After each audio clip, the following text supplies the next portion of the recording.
I'll probably be jumping from here to there and everywhere, but I'm glad to share the little bit that I do know. I went to a show in Chicago, International Quilt Show, when we lived in Michigan, and I saw a quilt by Mary Sorensen called Simple Gifts. Look it up on your computer when you get home. The most beautiful thing I'd ever seen, but I didn't applique. I continued with the show, and I went past that thing 3 times in the shop. And finally, 15 minutes before the bus left to go back to Michigan, I ran back there and bought a pattern and said, I'm going to learn how to do this. So I asked the first person in the guild I could find who did applique and said, you know, start me off, teach me. And so I started to learn a little bit.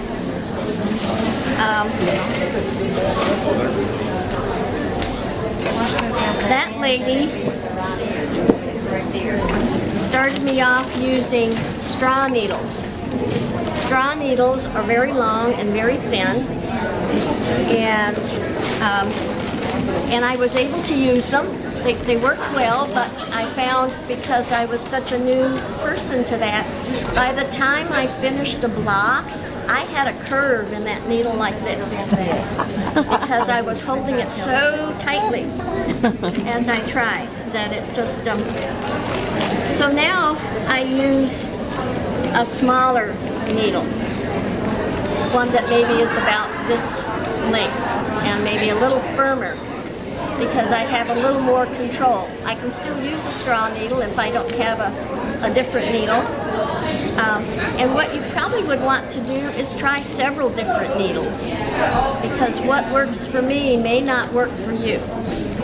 So you try several different things.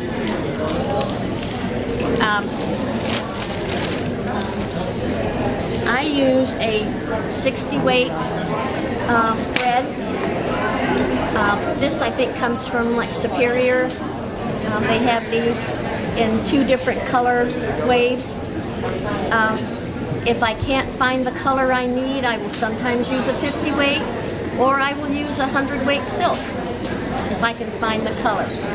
You want to match the color to the applique that you're putting on your background so that it blends in a little bit. When I start off, I usually make a pattern on freezer paper so that I can trace off the individual pieces. And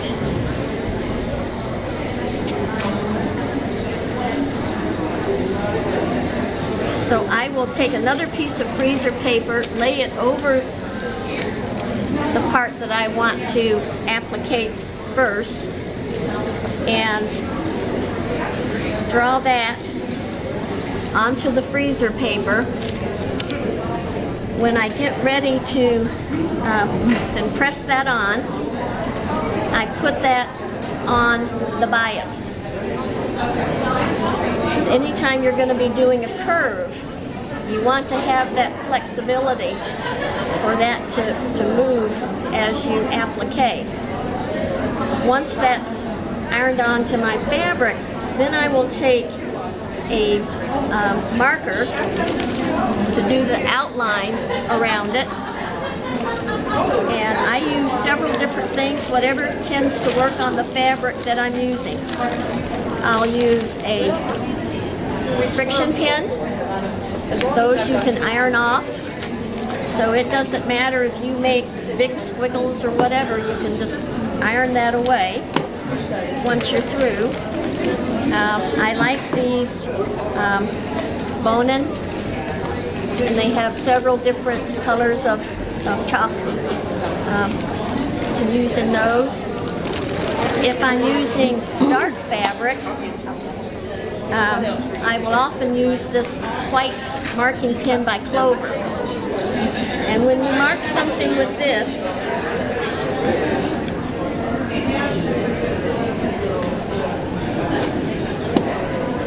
you can't can't see anything at all when you first mark it. But if you wait a couple of seconds, then you'll be able to see a white line on that. And it also disappears with ironing. So I use this a lot when I'm making stems because I can see it on the dark green for the stems.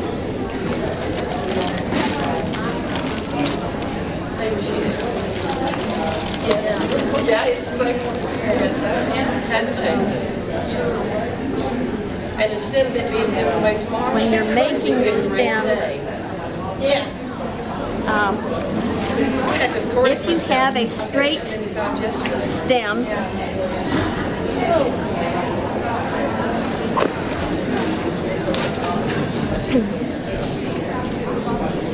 like this, you can use straight of grain because that doesn't have to shift any direction.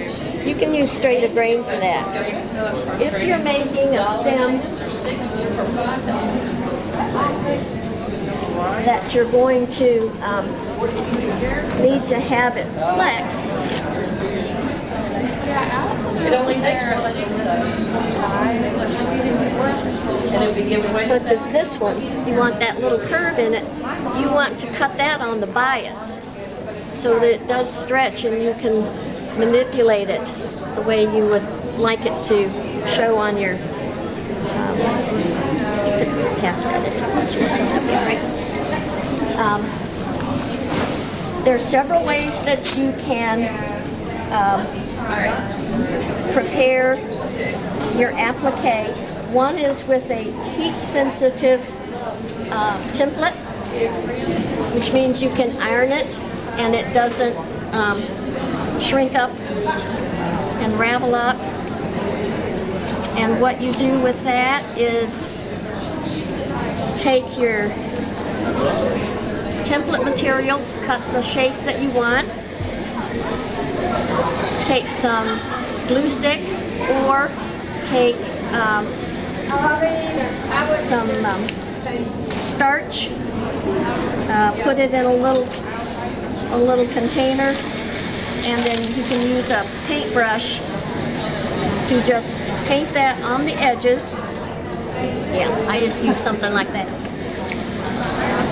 Just paint it around the edge a little bit at a time, and then you take your iron and you gently press that over, holding it long enough for it to dry. And that gives you your edge. Then you can take your template out and just lay your fabric onto your background and go ahead and stitch it.